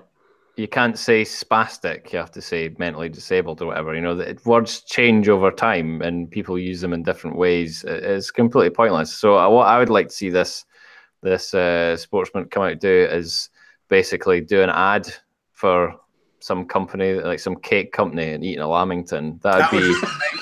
That'd be amazing because it would completely take the wind out the sails of all those virtue signaling, outrage merchants on social media. Like a big Caribbean. Yeah, it's like, there was actually a betting company which did something recently. They were talking about how, like, they had some system that gives people an advantage to get better bets, and so they had all these former drug cheats on there. Oh yeah, that was great. It was amazing. Wow. They had to pull the ad after a few days, but it served its purpose. It was amazing. That's what when they were talking about Lance Armstrong. So. Yes. Yeah. Yes, they had Lance Armstrong. What was it? I remember they played it on the radio constantly, and I used to laugh every time because they just take the piss out of the fact that he cheated. And wasn't even Lance Armstrong even in the ad? Like, wasn't he actually? Yeah, I think he was. I think he was. Yeah. Yeah, and it's like, just take the absolute piss out of it. Like, Ben Johnson. He needed that drug money, all right. Yeah, well, you kind of feel bad for Lance Armstrong in the end. Like, imagine what he's done to his junk, and now he doesn't even have the Tour de France's. So, what a waste! Fuck's sake. No, I think you guys in Australia, you guys make the best adverts. There was a show on here called Tarrant on TV, and it was this guy Chris Tarrant, and he would just introduce adverts from around the world, and the Australian ones were always the best. They were always absolutely hilarious. I always love seeing that kind of thing. We do. Our betting ads are usually pretty good. I think there's so many of them, and they're just ads that are like one in one area and out the other. But yeah, we do tend to have some pretty funny ads. I mean, I'm actually a fan of ads. I don't know how many other people are fans of ads like I am, but I love a good ad. I really love a good ad. Until recently, when every single ad nowadays like features multiracial couples, I used to love the advertising better than the shows. But yeah, like there's some great ones. There was that one with the little kid who was saying, "Oh, the alligator, he bit me in the parts, and then my legs went that way, my head went that way." Yeah, that was back when I was a kid. That was hilarious. And my legs went that way, and my head went that way. Yeah. Yeah, that was really. There used to be some old classic ads, eh? Yeah, that that betting ad is the one that I remember. That was like last year, wasn't it? Yeah. Anyway, like if you see there's this ad, like I actually watch every YouTube ad. I don't know if I must be the only person who does this, but I literally watch every YouTube ad because it helps the creators. I actually click on every ad as well. So I'm probably like, I can imagine, I just secretly imagine the people at YouTube, like what, we got all these people, and then there's this one idiot in Australia who just clicks every single ad. They must love me because it gives them so much money. But there's a new ad for there's a cryptocurrency, a pawn cryptocurrency for bunny tokens. You seen that one? No one's seen that one. I won't have, no. That's freedom. That's freedom right there. That's freedom. That's on YouTube. That's a YouTube ad. Oh, there's some, yeah. That it exists. There's a porno. I'm pretty sure it's going to be a porno one. It's bunny tokens. I think I've told you the story a couple of times. There was that local election in Brunswick when no Conservative candidates were actually standing, and so I read through the policies of all the different parties that were actually standing in this local election in Brunswick, which Brunswick is like one of the most left-wing suburbs in the whole of Australia. And so I looked through them, and the party that I eventually went for was the Australian Sex Party, because they were the only party on there who stood for individual liberty and even sort of hinted at economic freedom. Yeah, I once voted for them because, again, like the local elections, or you know, you have to vote for the lower house and the upper house. The lower house rarely has the party that I actually want to vote for, so I usually just tear that up and only vote for the Senate, because you can actually vote for whoever you want in the Senate. You just vote for 6. It's like, all right, 1, 2, 3, 4, 5, 6 out of like 50 different candidates. But yeah, I once voted for the Sex Party for that reason. Yeah. If you don't have any questions from the audience, I've got a question for Tailed Feature, actually. Yeah, if you want to ask him, yeah, because there's a lot of chats. I'll mention one chat before you ask Tailed Feature the question. Someone, Hazardous Particle, just said we can't even say fat anymore. It's body acceptance. I'm going to tell you something. You can, and you should, because it's not healthy to be fat. So let's bring back fat shaming, I think. I'm fat, and I will proudly say that I'm fat and I need to lose weight. You're bubbly, Matty. You're bubbly. I'm bubbly, yes. I'm cuddly. I'm a cuddly man. You're bubbly because you're spherical. Exactly. And I've got tits. I have tits, and it's not because I ate soy. It's because I ate. Yeah, okay. You want to ask Tal the question? We'll probably go for another 5-10 minutes, I reckon.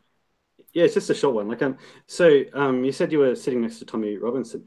I found it really interesting when he was interviewed by Stefan Molyneux, and he was talking about how he gets painted as somebody on the extreme right, that old far right sort of moniker. When he was over in Poland, he was just treated as just another British politician, and he found that what's viewed as far right over it, like in England, is just seen as normal, just to be patriotic and to love your country and your religion and your culture, and to want to protect that, and to be concerned about people coming from outside and changing that. What's it like in Scotland? Like you mentioned, like it's not, there aren't, the demographic balance is quite different in Scotland, I take it, to England. Like, what's the culture like there?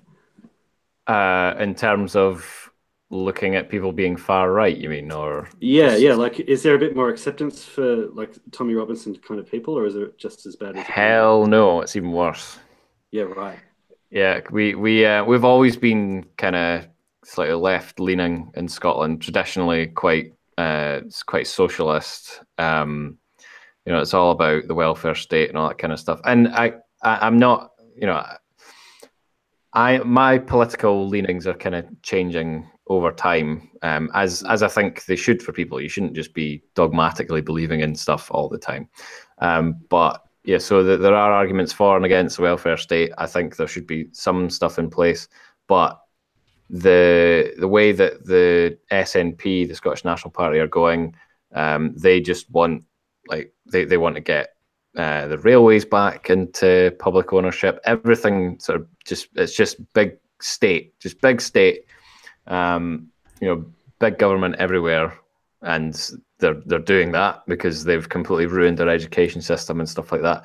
So yeah, I mean, even I was part of this political group, and I was probably the furthest right person there, and I'm not even right wing by any stretch. I'm kind of center left, I guess. And yeah, I would say things like, because they would get we'd have a discussion on something like the taking the railways back into public ownership or whatever, and it was right. Well, we need a gender balance panel and stuff. And there was actually one that happened. I can't even remember what the topic was about, but it was something relatively inconsequential and nothing that was going to happen. And bear in mind, our meetings only had about 30 people turning up, so it wasn't like we were changing the world or anything like that. But I dared one time to say, well, because they basically said, right, we don't have a woman on this panel, so we're not going to go ahead with the talk. And I was just like, well, could we not just get another guy who, actually knows something about this subject? And honestly, the scorn, the absolute scorn that I got. And we had a meeting, an organizers meeting, and we were. It was just before the American election, and they're saying, so who would you vote for? And I said, I marginally prefer Trump. I'm not his biggest fan, but Hillary being as corrupt and everything that she is, and that was basically all I said. I didn't go into too much detail, and they were just like, oh my God, honestly, you'd have thought that I'd dug up their mothers and skull fucked them in front of them. It was ridiculous. Honestly, it was just, you'd have thought that I'd said the most horrible thing, but all I said was, fair Trump a little bit more. And yeah, I was pretty much ostracized from this group from there on out, because they said, well, yeah, but the horrible things he said about women. And I said, well, I don't really care if that's not his policy. If his policy isn't grabbing women by the pussy, then I'm not interested. It was a stupid thing that he said, and compare that to what Hillary has said and wants to put into policy. That's the scary thing. So and there was other things, like there were posters up, round about my area where the 14 words were on it and stuff like that. And they were just like, oh my God, just tear these down. You've just got to tear these down. And I was like, well, I hope you're going to tear down all the communist ones as well. And they're like, no, why would we do that? I went, it's like, because it's censorship. And I says, would you not be better maybe writing something on this? Writing something on the poster, something witty, something that sort of maybe debunks stuff, or, why do you just have to tear things down? Like, oh, well, we've got to smash the fash and and all that kind of stuff, whatever they may be. I'm like, you're just driving them underground, and they're just going to get worse. Kind of thing. Sorry, I was reading chat when you started your story. It was interesting, but what was the actual group again?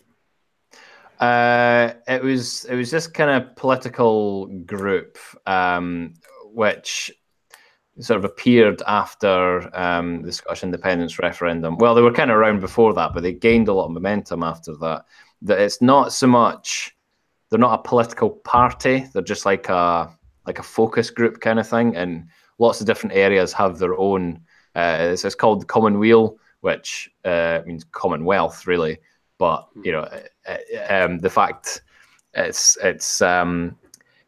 we're pretty much exclusively sort of left-leaning in Scotland when it comes to parties and stuff. The furthest right are the Conservatives, and I think there's one. I think they're called the British Unity Party or something like that. But they basically have no influence at all. So it was a kind of grassroots thing, and some of the stuff was great. We did a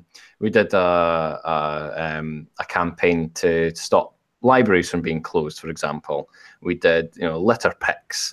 Things like that, community-based things. They were fine, but as soon as it came to anything, to do with the bigger politics, the national politics, it was suddenly, oh, you have something that is, to us, slightly right-wing, like you disagree with us on this tiny little issue about, gender quotas or or what have you, and it was just, you're a Nazi, you know. It was absolutely ridiculous. And what was that? You didn't vote for Scottish independence, you're a Nazi, you know. It's just absolutely ridiculous. So I think we're probably worse. England has the EDL, who are a bunch of hooligans, really, but they are the result of what's happening with this kind of culture, with this outrage culture, and everything being a microaggression, and obviously to do with mass immigration and stuff like that. But when I was at the court with Count Dankula and Tommy Robinson, I was speaking to other people who were in the courtroom, and they were all like, oh, I want to go and speak to Tommy, but there was press around. There were journalists. They're like, oh, I don't want to get photographed with him because the guilt by association. And that is exactly what happened with Count Dankula. Everybody focused on, never mind, a man got convicted for saying something edgy, you know, as a joke. He's friends with Tommy Robinson. Tommy Robinson came out and supported him. What a Nazi. It's like, no. You know, the tack they should have been taken is, oh, wait a minute.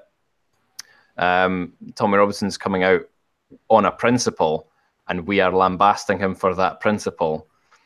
That was the issue there. Sorry, I totally went on a tangent there, but that's fine. The fact that there were so many people saying, I don't want to even go and get a selfie with Tommy Robinson, you know, just if everyone's like, we'll just kind of distance ourselves from him. What this sort of shows you sort of touched on it a little bit, in that it sends the resistance. We'll call it the resistance or the counterculture or whatever you want to say.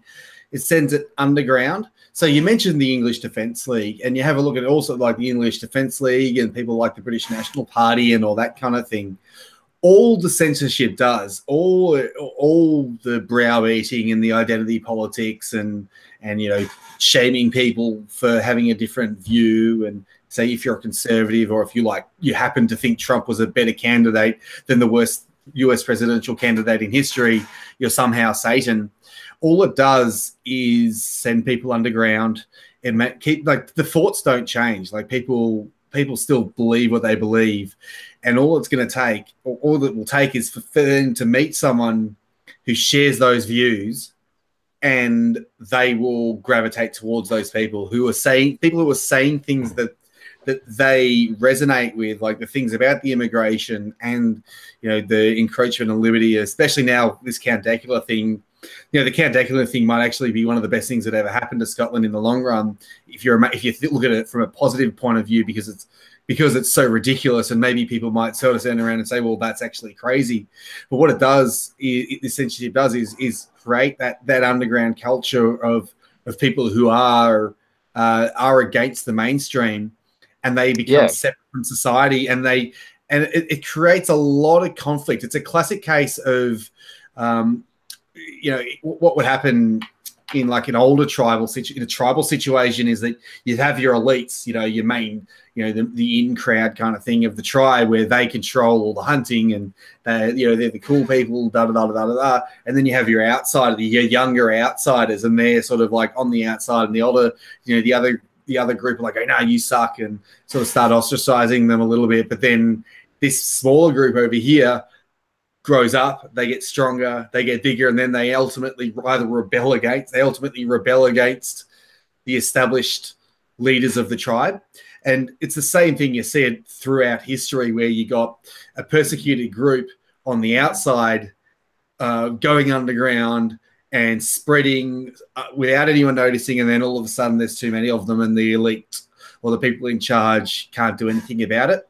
The problem with doing it that way is it tends to be quite violent. What you want is for different views to be expressed openly. So this is why free speech is so important, because when you do have those underground groups, they do ultimately, they're a lot more likely to get violent than if they were out in the open and just expressing their views, no matter how offensive, which is why it's really, really important that you fight for the right to speak and have an opinion that someone else might not agree with, which is why these people that you were hanging out with that were getting so upset are arguably the worst kind of people, because they do create the situation and they start the recipe for that violence. It might not happen 5 years, 10 years. It might happen, you know, it might take decades to happen, but eventually it's going to happen unless people are shown that it's okay to have a different view.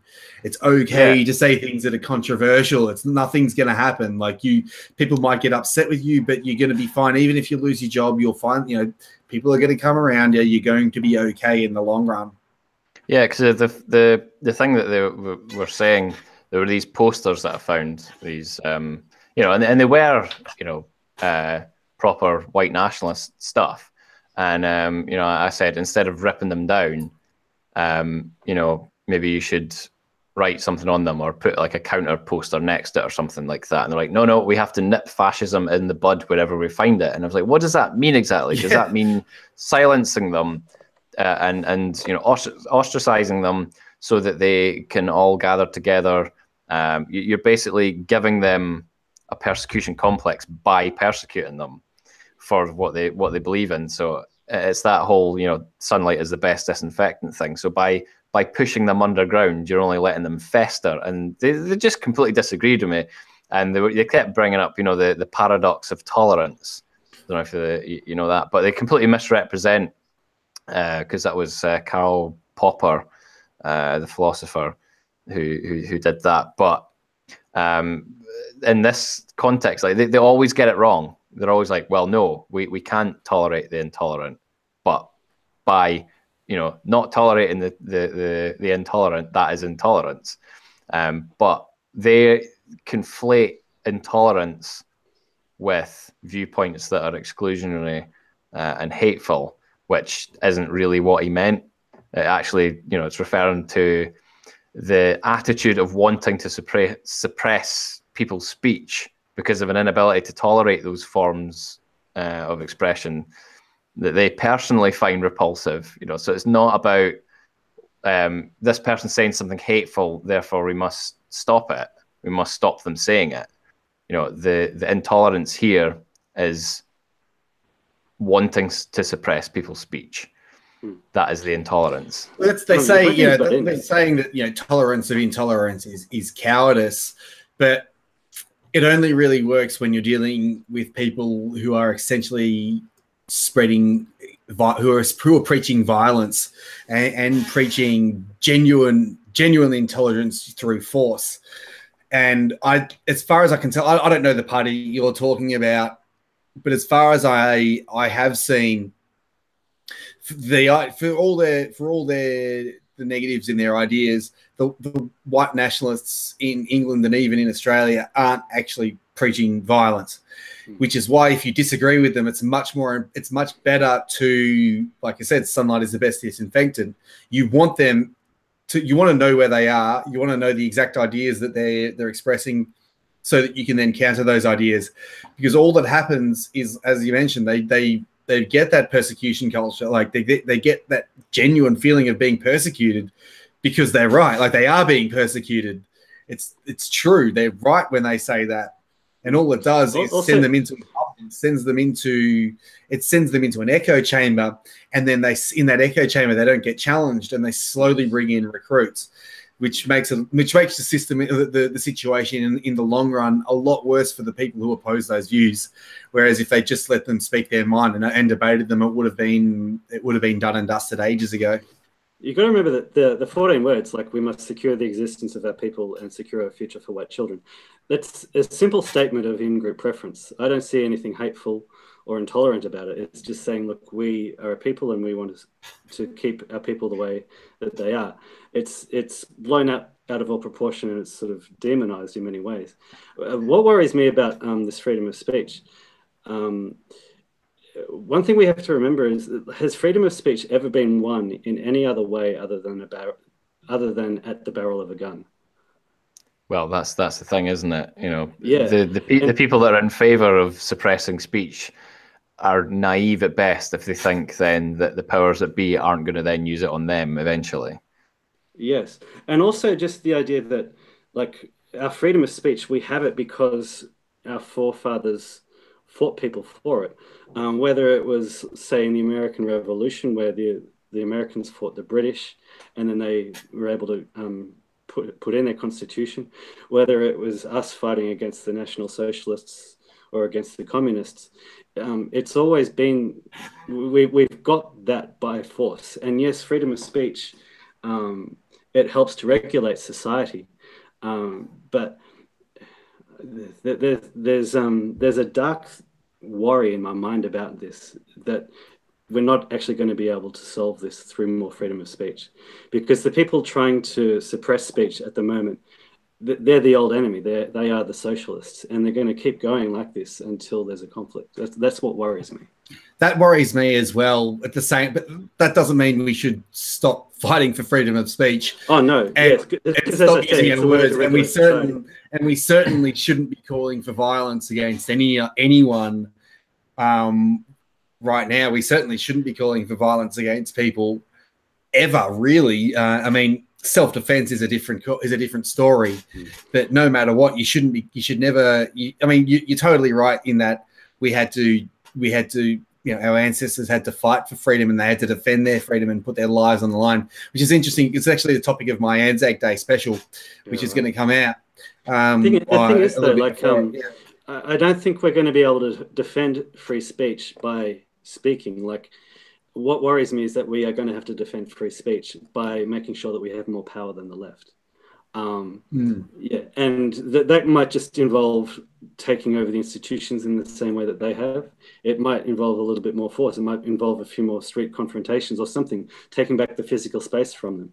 But what worries me is that it's going to take a lot more than just speech. It's a worry, but it's not a worry that's concerning right now. Like, it'll be, what we need to do is sort of point out that unless we defend our right to speak freely, unless we defend that right vigorously through our words right now, unless we do, then ultimately we are going to open the door for people to begin attempting to abuse our God-given rights. And one of those God-given rights is the right to speak our mind. It's not a government. Governments don't give you those rights. Governments are there to protect those rights. So what we need to do right now is to continue to use our rights to speak, to first of all ensure that, you know, violent conflict doesn't happen, because we don't want violent conflict to happen, obviously, because it's bad for society. And second of all, to ensure that we're using our speech to highlight who the true enemy are, and the true enemy is the left, is these communists, socialists, national socialists, aka genuine fascist Nazis, who are hell-bent on taking over Western civilization in any way that they possibly can. And right now, words are totally fine, as I'm sure you agree. Yeah, Dave, it's why we're doing this. It's because we can see where the trajectory is going. You can see the trajectory, but I mean, right, that you want to change the trajectory through speech and through arguments and through evidence. And it's really important that us as conservatives, or Taylor, you called yourself centre left, but you still, you're a centre left-ish. I mean, I don't know your full political views. I'm sure you believe in freedom of speech, and that's enough. Sure. I mean, that's as long as you can believe in freedom of speech, that's common ground enough.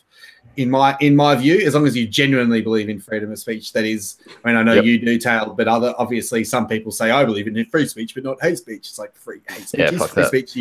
Hate speech is free speech, you idiot. That's not going around. But it's important that people who are genuinely wanting to defend freedom would do that to the best of their ability, without having to resort to force other than through the ballot box. And that's the thing. Like, we can win this culture wars by having better arguments told in better ways, and just being better people to hang out with. Who wants to hang out with a leftist? What kind of masochist wants to hang out with a leftist? Honestly, have you seen these people? Taylor, you just told a story. How horrendous must have been to hang out with these people who believe this kind of thing. Like, I've hung out with leftists. I can't stand it. And this is the thing. People listen to the people that they would rather hang out with. And what kind of person in their right mind would want to hang out with these commie Marxist socialist nutbags of the left? I just don't understand what would compel people to do that. The only reason people do it is because they... Yeah, sorry, you go. Yeah, I was just going to say the other thing that we need to do is convince politicians that freedom of speech is an issue that's needing to be addressed, especially in like the UK. I mean, I don't know what it's like in Australia. I don't really know much about your political system. Have you got freedom of speech? Is it definitely a thing, a law, a binding thing? Because we don't have a constitution or anything. So there's no specific amendment or section of the Constitution that protects freedom of speech, but our Constitution, the High Court ruled that our Constitution has an implied freedom of speech within it. And that's the thing. Like, you see, we're lucky in the sense that the biggest law, the worst law that we have, Section 18C, is actually tempered by Section 18D in that you can't be offensive or be insulting based on race or based on race or ethnicity. But if it's an honestly held opinion, you can. You know, does that make sense? So if you are expressing an honestly held opinion, then you don't 18C, because Section 18D does protect it in that regards. But the thing is, the process is the punishment. So if you say something that the lefties don't like, they take you to the Human Rights Commission and they drag you through the courts, even if what you said was completely lawful, because under 18C, it could be considered an offence. However, it's tempered by 18D, and you then have to go and defend yourself under the 18D free speech protections, which aren't actually they're not quite. They need to be a little bit harder, and we need to get rid of it altogether. It's a completely pointless law, but that's how it works in Australia. Yeah, because we've got So you want to go from there? I was just going to say we've got the European Commission on Human Rights as well, which, and the same sort of thing. It says every citizen has the right to express their opinion, blah blah blah blah blah. Then the next section, but you know, and that's the same with the Communications Act in the UK, the one that Count Dankula got arrested and convicted under. You know, it says that, you know, freedom of speech is important, but or freedom of, so it's like, well, yeah, you do have freedom of speech, but it's like, well, if there's a but there, then you don't. That's it, full stop. I mean, it doesn't matter how you spin it legally or whatever, you know, that's how language works, I'm afraid. Yeah, you're right. I think in Australia it's the other way around. So you've got the freedom of speech, but we've got the offensive but freedom of speech. So it's annoying, but it's not quite the same. Like, yours is a lot worse than ours. I can still express opinions about certain issues. It is an honestly held opinion, and it's freedom of the press essentially. But, you know, as I mentioned, the process is the punishment. So if I've got this, I've said it in my head. Hopefully, it never has to come to this. But if the Australian Human Rights Commission ever decided to drag me for more offensive, more hate speech or whatever they want to do, I'd probably just wouldn't turn up. That's what I don't know if I'd be allowed to do that. If the process probably wouldn't even turn up. I just said then refuse to go through with the process.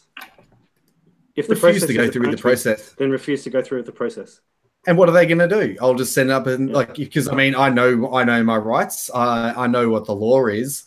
I'll just say it was my honestly held opinion. That's my defense. Piss off. It's like, I'm filing that defense. And yeah, you're right. The process is the punishment. So remove yourself from the process. I think. Even when Jordan Peterson, when he got threatened by the Canadian human rights nonsense, he just said, "Look, I will never be compelled to speak in a way that I don't want to speak. And you can take me to court. You can try and fine me. I won't pay the fine. And if you put me in prison, I'll go on a hunger strike. And good luck. Imagine if Jordan Peterson died of a hunger strike in prison, he'd be modern Jesus. It would be bedlam." I'm just trying to picture Jordan Peterson looking tall and gaunt on her way. It wouldn't take much to kill him in a hunger strike. Okay, guys, that was a really, really good chat. Thanks for joining us, Tal. You ended up making the chat really interesting. It was good to get a Scottish perspective on all the issues that we're all dealing with. Glad to say that I'm in Australia. It's not quite as bad as it is over there, but you're always welcome to come to the sunny land of Down Under. We're happy to have you. Then again, you might want to fight for your own country as well, and save them. Yeah, a few people have offered to take me in if things get really bad. I imagine in Australia I would just burn to a crisp like instantly. But thanks. I really want. I do want to visit Australia. I went to New Zealand a few years back, and I had hoped to get to Australia while I was in that neck of the woods, as it were. But yeah, it never happened. So I've still to come to Australia. Well, if you can always go to Tasmania if you like. It's not quite as sunny there. The culture is similar to Scotland, though. There. Oh, it's actually they voted in the Conservatives, and the Liberals are actually being conservative. Like they've actually turned the economy around. Yeah. They've actually, for some reason, like, I think maybe Tasmania has woken up to the destruction of communism, or who knows, maybe they're just in a slumber. I think they've stopped sleeping with their sisters long enough to become conservative. Yeah. Maybe. Who knows? Maybe their demographics. Maybe they're old enough to be conservative now, or maybe they've realised that it's better to have actual money and have a job and do something useful with your life. Well, thanks for having me on anyway. No worries. Thank you very much. It was always a pleasure. Chat, thank you for your comments as always. I really hope you enjoyed the XYZ live stream. We'll be back next week on Monday again, and very special treat. Hawthorn play Melbourne this Sunday, so after Hawthorn smash Melbourne, hopefully, I can talk about that and be really cocky. Unless we lose. Matty, I'm looking forward to Melbourne doubling Hawthorn's score, and I'm also looking forward to securing the existence of my people with Taylor Swift. Well, here's the thing. If Melbourne win, then I think I might suddenly forget the football on Monday. I don't know. I'll be bringing it up. Trust me. I might get selective amnesia. Maybe I'll have to do my own live stream. It'll be like a Melbourne live stream, or you'll be going through a play-by-play. It'll just be me talking all about Melbourne the entire. It's funny. Before you go, Taylor, you sort of said that you can't use the word spastic anymore. There is one place where there will always be the use for the word spastic, and that's yelling at the AFL umpires because they are spastic. It's an insult. It's an insult to spastics. Well, yeah, that's the thing. It's kind of a compliment to spastics, isn't it? No, an insult. It is an insult to spastics, actually. Fair call. Thankfully, the word white maggot isn't an insult anymore either. Well, they're not. They don't wear white. They wear yellow, and it's like. Yellow maggot, fluoro yellow. They wear the fluoro greeny yellow weird uniform. Fluoro yellow maggot doesn't quite have the same ring to it, does it? Yeah, no, you fluoro. Oh no, they're just blind. Nah, they're just absolutely blind. And Razor Ray's in love with Dangerfield, so hopefully they get married one day and have lots of babies. But who knows? All right, guys. Thank you very much, and I'll see you when I see you. Cheers.